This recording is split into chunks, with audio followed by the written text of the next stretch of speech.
In response to the United States decision to pull out of the INF Treaty, Moscow is firing back. Yep. Let me tell you what they're doing. The Russian Defense Ministry is now accusing Washington of producing missiles that were banned under the treaty 2 years before it accused Russia of doing the very same thing. So now it's a tit for tat, right? RT's Rachel Blevins reports. Russia has announced that it is also pulling out of the Intermediate Range Nuclear Forces Treaty for the next 6 months in what it calls a mere response. President Putin said he was open to dialogue, but planned to wait until the U.S. matured sufficiently before holding meaningful conversation on the topic. Our American partners said they were suspending their participation in the INF Treaty, and we will suspend ours also. They announced they were conducting research and development, and we will do the same. The Russian Defense Ministry is now taking it a step further and accusing the U.S. of planning to pull out of the treaty long before it accused Moscow of violating the agreement. But it was because the U.S. started producing weapons that were in violation of the treaty 2 years ago. Russia published an image of what it claims is a plant in Arizona where the U.S. started producing medium and short-range missiles that were prohibited under the agreement in June 2017. The defense corporation that owns the plant, Raytheon, signed a $900 million contract to develop the nation's next-generation air-launched nuclear cruise missiles just 2 months later. Russia's defense ministry noted that the factory's facilities have expanded by 44%, with 2,000 new employees in the last year. Moscow is also accusing Washington of using bases in other countries to conduct missile launches that directly violate the treaty. Since 2014, the U.S. has deployed in Europe its Mk-41 missile launchers, which are suitable for American Tomahawk missiles, which is a direct violation of the treaty. These missile launchers are based in Romania and are ready to be constructed in Poland.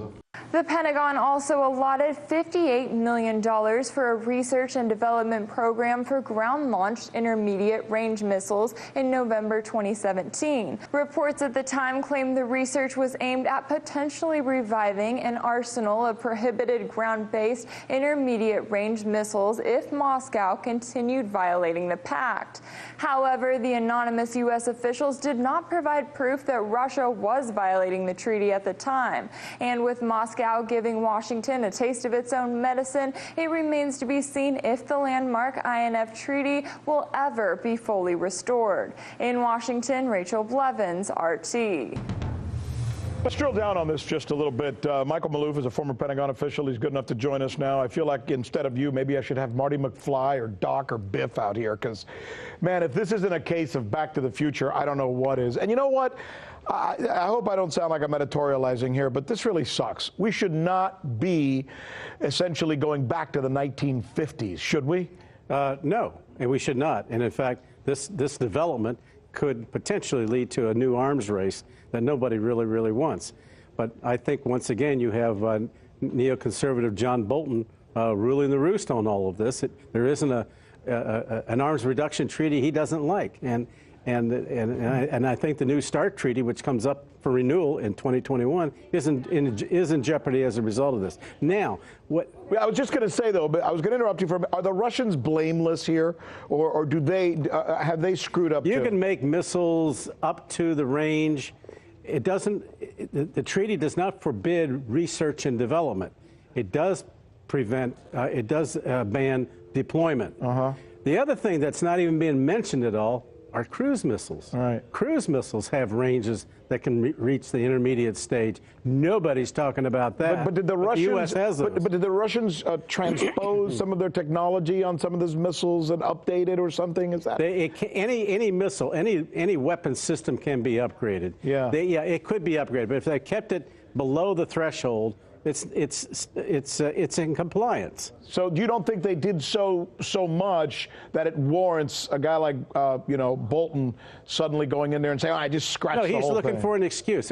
It's not Russia that he's concerned about. Right. It's China, North Korea, yeah. Iran. Now, when the treaty was first enacted and put into place, no other countries had intermediate range missiles, but now they do. And nobody talks about Pakistan, India having intermediate range missiles. Or Israel.